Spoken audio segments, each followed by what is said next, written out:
दोस्तों नमस्कार, मैं उपेन्द्र यादव। दोस्तों अब कोरोना महामारी के दौरान लाखों बेरोजगारों के सामने जो समस्या आई है उसको लेकर मैं आपके सामने हूं और माननीय मुख्यमंत्री जी से और साथ में तमाम जो एमएलए हैं जिनको युवा चुनकर भेजते हैं प्रदेश के लिए और जो समाज में जो सभी लोगों की भलाई के लिए।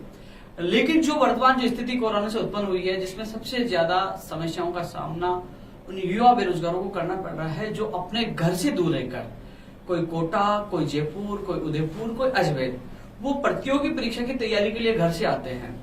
कई ऐसे भी बेरोजगार हैं, उनके माता पिता कर्जा लेकर उनको भेजते हैं कि जहां बेटा 3 महीने की कोचिंग होगी, वो कर्जा लाकर देते हैं कि आप कोचिंग करके आ जाओ। वो जयपुर पहुंचे, कमरा किराया लिया, कोचिंग में फीस जमा करवा दी। लेकिन जो अंतर्राष्ट्रीय आपदा आपने देखा होगा कोरोना महामारी के चलते 14 मार्च को सभी विद्यार्थियों को घर जाना पड़ा और ये आदेश थे राज्य सरकार के, केंद्र सरकार के, और आदेशों की पालना सब युवा साथियों ने की।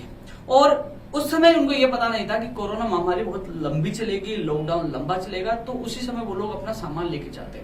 नहीं सरकारों की तरफ से कोई निर्देश थे कि आप सामान लेके जाइए और ये लॉकडाउन या ये कर्फ्यू जो लंबा चलने वाला है।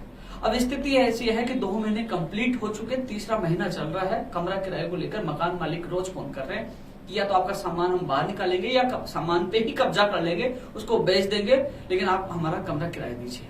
इसके अलावा कई लोगों ने 15, 20, 30 हजार अलग अलग जो कोर्स होते हैं उनको कोचिंग फीस जमा करवा दी थी।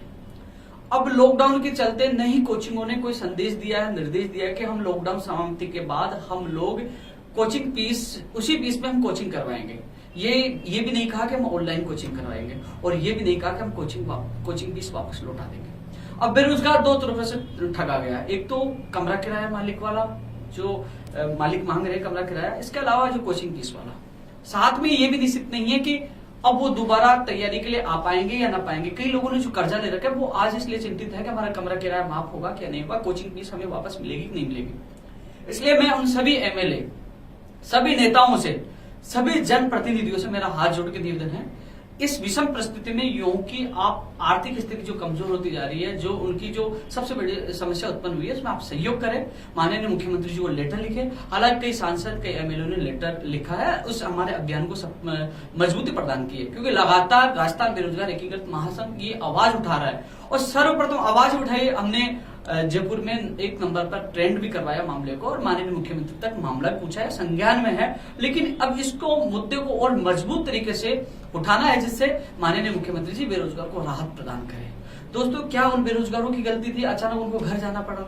नहीं, वो सामान लेके गए, लेकिन कुछ मकान मालिक ये कह रहे हैं कि हमें किस्त चुकाना पड़ता है लोन की, हमें हमारा गुजारा इनसे चल रहा है। लेकिन मेरा मानना ये है कि जयपुर में जो बड़ी बड़ी सिटियों उनके पास बिल्डिंग है तो इतनी गरीब तो है नहीं, लेकिन कई लोगों की मजबूरी होती है, उसमें भी सरकार बीच का रास्ता निकाल सकती है। लेकिन सबसे बड़ा सवाल यह है कि वो बेरोजगार कहां से देगा? जो कर्जा लेके आया था वो फिर आगे तैयारी कैसे कर पाएगा? तो मैं हाथ जोड़कर सभी जनप्रतिनिधियों से, माननीय मुख्यमंत्री जी से हाथ जोड़ के निवेदन है, यदि कोचिंग वाले फिर भी मनमानी करेंगे, फिर भी दादागिरी करेंगे, उस अवधि का किराया माफ हो और कोचिंग वालों को स्पष्ट निर्देश दिए जाए कि जो अभ्यर्थी ऑनलाइन कोचिंग करना चाहे उसकी मर्जी से, यदि नहीं करना चाहे तो आप ऑफलाइन उनको कोचिंग करवाए लॉकडाउन समाप्ति के बाद, यदि उसकी परीक्षा तिथि आगे हो। ऐसा नहीं कि 10 दिन बाद एग्जाम आप कहोगे आ जाओ, नहीं, ऐसा नहीं चलेगा।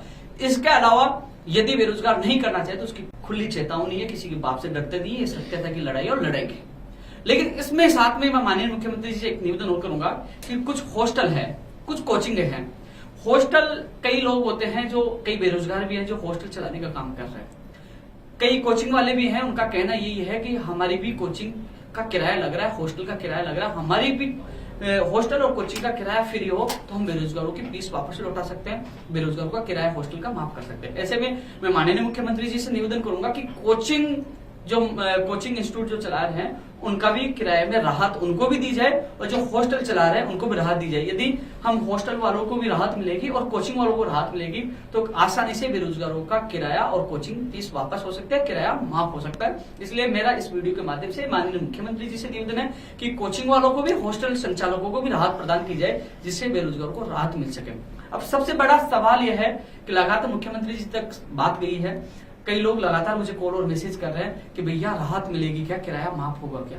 लेकिन सच्चाई यही है कि ये लड़ाई हम शांतिपूर्वक लड़ेंगे, लड़ाई हम जीतेंगे भी। अब एक कोरोना समाप्त हो जाए, बस इसका इंतजार है। चाहे जयपुर में सड़कों पे उतरना पड़े, चाहे हमें इसके लिए कुछ भी करना पड़े, हम करेंगे, क्योंकि ये अंतर्राष्ट्रीय आपदा थी। इस समय हर व्यक्ति घर जा चुका है, सरकार के निर्देशों की पालना की है। अब वो 3-3, 4-4 महीने का किराया कहां से देंगे? 2 महीने कंप्लीट हो चुके हैं, अब 14 जो जून आएगी तो 3 महीने हो जाएंगे, धीरे धीरे समय बढ़ता जाएगा। सबसे बड़ी बात है कि अब बेरोजगार अपने आप को ठगा सा महसूस कर रहा है, लेकिन मुझे माननीय मुख्यमंत्री जी की नीतियों पर, उनके निर्णयों पर पूरा विश्वास है कि वो बेरोजगारों को राहत प्रदान करेंगे, क्योंकि वो संवेदनशील है, लगातार भर्तियों को लेकर मॉनिटरिंग कर रहे हैं, लगातार बेरोजगारों की चिंताएं वो चिंताओं को मद्देनजर रखते हुए वो मॉनिटरिंग करते हैं। ऐसे में मुझे पूरा विश्वास है माननीय मुख्यमंत्री जी पर कि वो निर्देश देंगे, स्पष्ट निर्देश देंगे कि एक तो कोचिंग मालिकों को निर्देश देंगे कि इनको या तो कोचिंग फीस वापस दी जाए या ऑनलाइन या ऑफलाइन कोचिंग करवाई जाए, जैसे बेरोजगार को राहत मिले वो राहत दिलाएं। इसके अलावा स्पष्ट कोचिंग जो मकान मालिक है उनको कहे कि इनका किराया माफ किया जाए। आप सबसे मेरा यही निवेदन है, जो इस वीडियो को देख रहे हैं छात्र, सबसे यही निवेदन है, ये लड़ाई आप लड़ेंगे, इस लड़ाई को शुरू की है तो जीतेंगे, लेकिन आप लोग संयम बनाए रखें। मुझे पता है लगातार आपके पास जो कमरा मालिक के बार बार कॉल आ रहे हैं, आप उनको कहिए कि कोरोना समाप्त होने दीजिए, हमें जयपुर आने दीजिए, उसके बाद हम इस पे आपका किराया भी देंगे। एक बार उनको बोल दीजिए, क्योंकि जब तक मैं कोशिश कर रहा हूँ माननीय मुख्यमंत्री जी से मिलने के लिए, लेकिन साथ में मैं उन जनप्रतिनिधियों को एक बार फिर से कहना चाहूंगा, ध्यान रखना, यही युवा साथी आपको सत्ता में लाने का काम करते हैं। यदि इस समय आपने इन विषम परिस्थितियों में इनका साथ नहीं दिया तो कहीं आने वाले 2023 चुनाव में आप इनके सामने जाओगे तो यही युवा कहेंगे कि हमारी कोचिंग फीस की आपने आवाज नहीं उठाई, आपने हमारी कमरा किराया माफ की आपने आवाज नहीं उठाई, क्योंकि हम कर्जा लेके पढ़ रहे थे। तो कहीं ना कहीं ये मुद्दा आपके लिए भारी पड़ सकता है। इसलिए आप सबसे मेरा निवेदन, अपने लेटर पैड पे माननीय मुख्यमंत्री जी को जय आप लेटर लिखे आवाज बुलंद करें कि इन बेरोजगार को राहत मिले, क्योंकि बड़े बड़े जो कंपनी है, बड़े बड़े उद्योग धंधे वालों को राहत मिल सकती है, लेकिन एक गरीब बेरोजगार को क्यों नहीं मिल सकती? क्योंकि ये देश का और प्रदेश का भविष्य है। आप सबसे मेरा निवेदन है कि यदि आप इनका भविष्य बनाओगे तो भविष्य में आपका भविष्य बनेगा, इनका भविष्य बिगड़ा तो आपका भविष्य निश्चित बिगड़ेगा। 2023 को मध्य नजर रखते हुए आप तमाम जो किसी पार्टी का वो नेता हो, चाहे जननेता हो, चाहे वो लीडर हो, कोई भी हो, लेकिन इस बात को मद्देनजर रखते हुए बेरोजगारों के पक्ष में लेटर लिखे, मेल करे और माननीय मुख्यमंत्री जी से अपील करे कि वो राहत प्रदान करे। और मैं मेरी तरफ से पूरी कोशिश कर रहा हूँ, आर पार की लड़ाई का ऐलान हमने किया है, कोरोना समाप्त होगा, सड़कों पर उतरना पड़े उतरेंगे, दोनों मामलों को लेकर राहत मिले। और कोचिंग और हॉस्टल संचालकों को लेकर भी हम पूरा समर्थन है, उनकी भी आवाज उठा रहे हैं कि उनको भी राहत दी जाए, जिससे हम बेरोजगार को राहत मिले। माननीय मुख्यमंत्री पे पूरा विश्वास आज भी है और मैं व्यक्त कर रहा हूं कि वो जरूर राहत प्रदान करेंगे। इस वीडियो के माध्यम से माननीय मुख्यमंत्री जी आपसे हाथ जोड़ के निवेदन करता हूँ, ये बड़ा फैसला होगा और उन युवा साथियों को विषम परिस्थितियों में एक अच्छा बड़ी आपसे आशा है कि इनको राहत मिले और मुझे विश्वास है आप राहत देकर इनको न्याय प्रदान करेंगे। जय हिंद, जय भारत।